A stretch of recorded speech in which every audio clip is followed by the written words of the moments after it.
जय श्री राधे।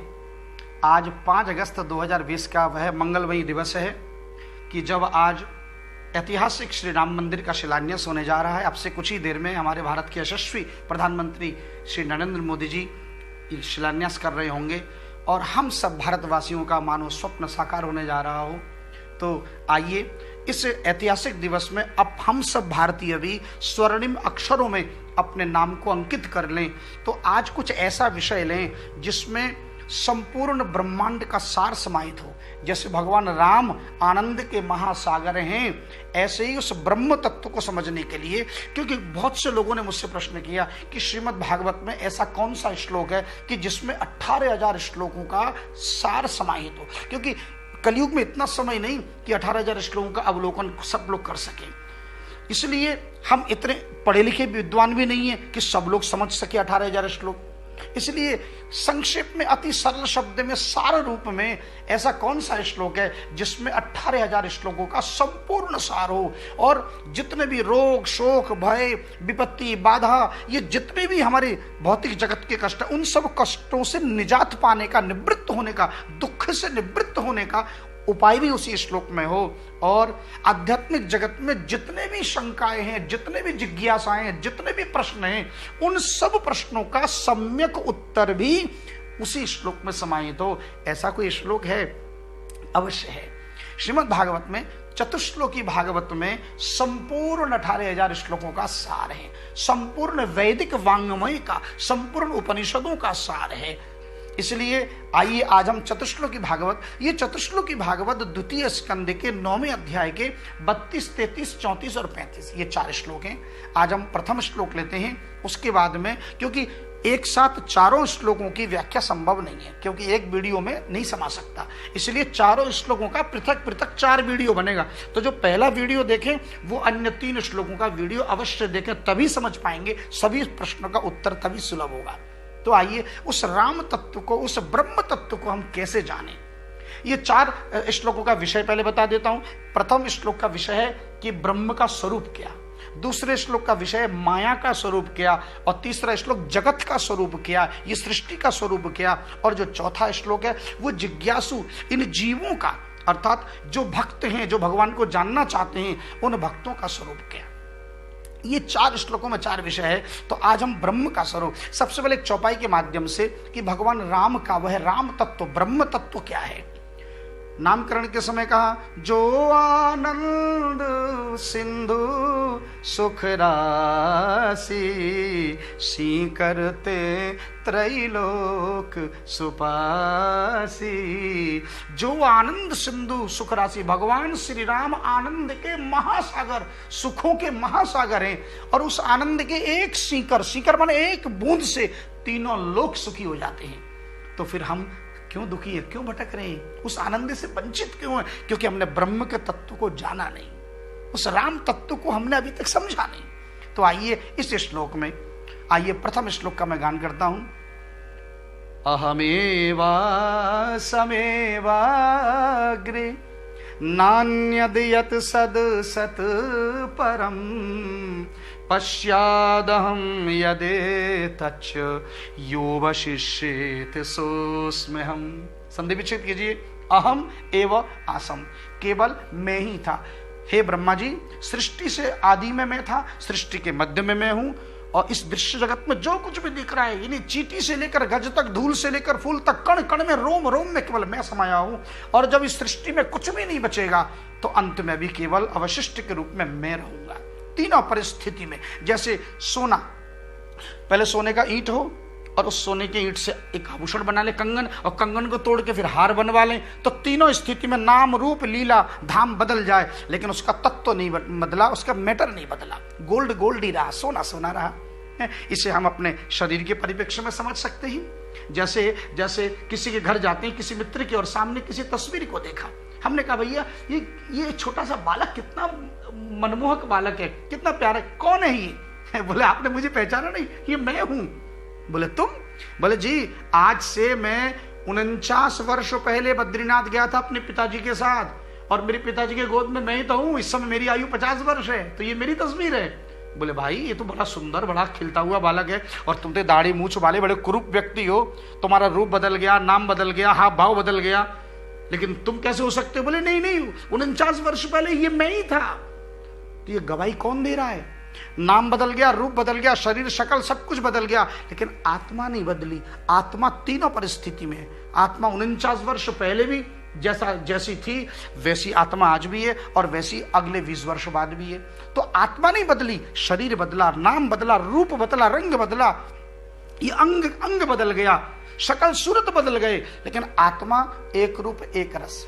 इसी भाव को रामचरितमानस में गोस्वामी जी ने भी दिग्दर्शन किया कि आदि अंत को जासु न पावा, मति अनुमान निगम अस गावा, विषय करण सुर जीव समेता, सकल एक ते एक सचेता, सब कर परम प्रकाशक जोई, राम अनादि अवधपति सोई। राम अनादि, भगवान को अनादि क्यों कहा यहां पर? क्योंकि सृष्टि का आदि है, सृष्टि का मध्य भी है और सृष्टि का अंत भी है। तो सृष्टि का आदि है, पर ब्रह्म का, भगवान का आदि कोई नहीं, क्योंकि आज शुरू में तो सबसे पहले तो भगवान ही विद्यमान थे, तो भगवान का कोई आदि नहीं, इसलिए भगवान का एक नाम अनादि है। और सृष्टि का अंत है, पर भगवान का कोई अंत नहीं, इसलिए भगवान का एक नाम अनंत है। सृष्टि का व्यय होता है, यानी क्षय होता है, लेकिन भगवान का व्यय नहीं, इसलिए भगवान अव्यय कहलाते हैं।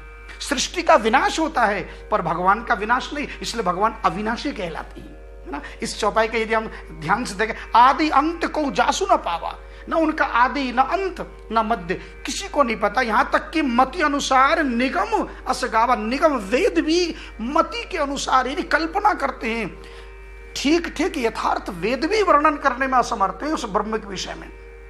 इसलिए भगवान के तत्व की जान लिया हमने कि तीनों परिस्थिति में, आदि मध्य अंत में तीनों स्थिति, इसी भावना को बड़ी सुंदर इस चौपाई में विषय करण सुर जीव समेता, इस लाइन को एक बार समझ लीजिए। विषय करण सुर जीव, विषय यानी सृष्टि में जो विषय जो हम उपभोग करते हैं विषय, इन विषयों को प्रकाश कौन देता है? करव सुर अर्थात इंद्रियां, अर्थात विषय करण, करण माने होते इंद्रियां, तो इन विषयों को प्रकाश इंद्रियां, और इंद्रियों को प्रकाश सुर माने जो देवता, जो इंद्रियां हमारे शरीर के भीतर बैठी हैं, उन इंद्रियां प्रकाश देती है। और इंद्रियों को प्रकाश कौन? जीव, यानी भीतर जो जीवात्मा आत्मा बैठी है। और उस आत्मा को कौन देता है? बोले सब कर परम प्रकाशक, जो इन पूरे ब्रह्मांड का परम प्रकाश केवल भगवान श्री राम यानी श्री कृष्ण, कृष्ण ही वह परम प्रकाश है। इसलिए कहा गया कि बरवस जीव स्वबस भगवंता, जीव अनेक एक श्रीकंता है। इसलिए संसार में जितने भी हम और आप जी, यहां तक कि ब्रह्मा भी, हम सब बरवस हैं, हम लोग माया के अधीन हैं, माया के द्वारा गवर्न किए जा रहे हैं, पर भगवान एक हैं, जीव अनेक एक श्रीकंता, और जीव अनेकों हैं।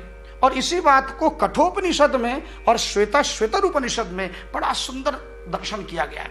कठोपनिषद कहता है कि नित्यो नित्यानाम चेतनश्चेतनानाम एको बहुनाम यो विदधाति कामान। क्या कह रहे हैं? नित्यो नित्यानाम, भगवान नित्य हैं, इसलिए हम सब नित्यानाम, जीव को बहुवचन का प्रयोग किया।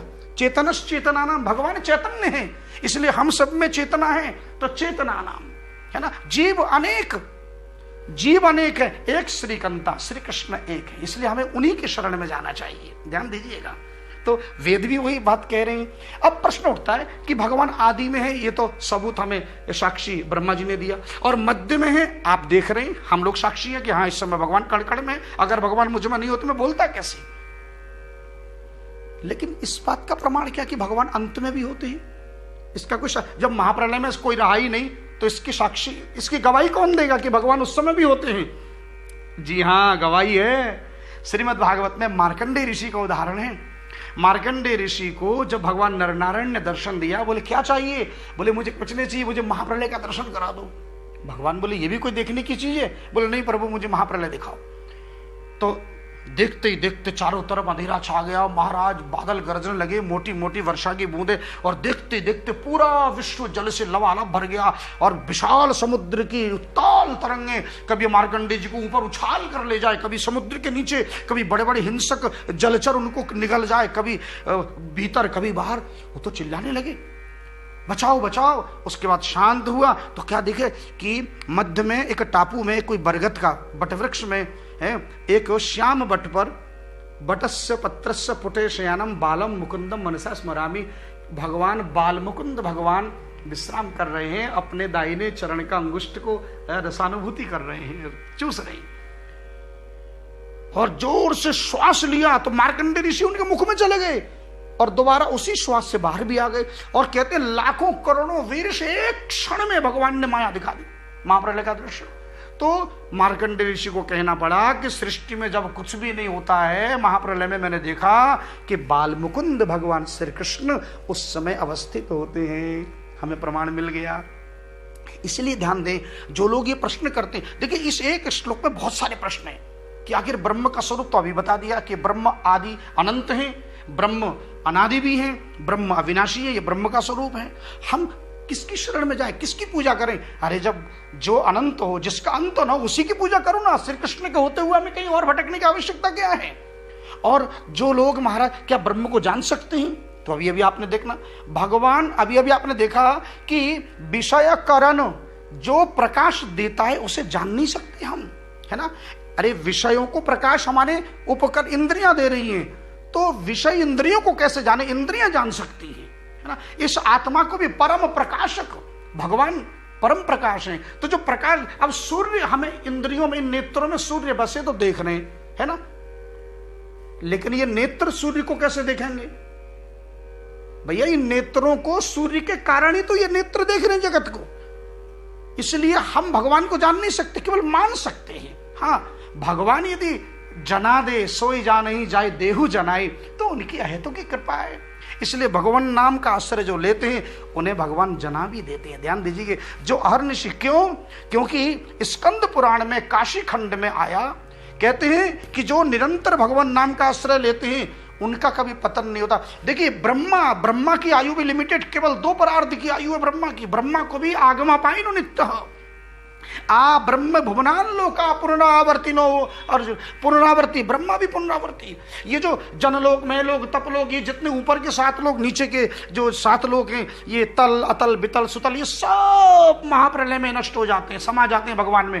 किंतु भगवान का अपना धाम नष्ट नहीं होता, भगवान का अपना धाम नहीं। इसलिए तो गीता में कहा कि न तद्भासयते सूर्यो न शशांको न पावक। करोड़ों सूर्य और करोड़ों चंद्रमा मिलकर, तारे मिलकर भगवान के परम धाम की बराबरी नहीं कर सकते। तद्धाम परमम मम, भगवान का वह परम धाम बिल्कुल पूर्ण नाम रूप यश से परिपूर्ण है। उस धाम का कभी विनाश नहीं होता। ध्यान दीजिएगा, बैकुंठ का विनाश नहीं होता। ये जनलोक महलोक इनका विनाश हो जाता है, पर बैकुंठ का, गोलोक का विनाश कभी नहीं होता। और स्कंद पुराण के काशी खंड में ऋषियों ने ध्रुव का वर्णन करते हुए एक श्लोक मैं आपको सुना देता हूं। ये स्कंद पुराण में, ध्यान से सुनिएगा। न चवंतेपि यद भक्त्या महत्याम प्रलयादपि, महत्याम प्रलयादपि, प्रलय के बाद भी भगवान के जो भक्त हैं, महापुरुष हैं, उनका पतन नहीं होता। अतो अच्युते खिल लोकेश एक सर्वगो अव्यय, क्योंकि भगवान अव्यय हैं, अपने भक्तों को कभी भगवान नीचे नहीं गिरने देते, इसलिए भगवान अच्युत कहलाते हैं।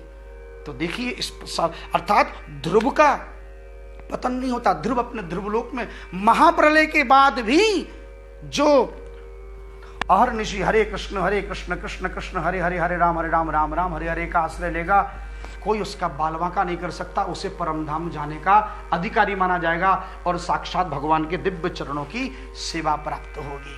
तो इसलिए जय जय श्री राधे, नाम का आश्रय लीजिए, सभी भाव से नाम का आश्रय लीजिए। और मैं बार बार कहता हूं, चलते चलते फिर कह रहा हूं, 3 घंटा 35 मिनट जिसने नाम जप लिया उसे रोग शोक भय स्पर्श नहीं कर सकते। उसे थाना, कोर्ट, कचहरी और अस्पताल, नरक का दर्शन कभी नहीं करना पड़ेगा। 3 घंटा 35 मिनट आज से जपना शुरू कर लीजिए। जय जय श्री राधे।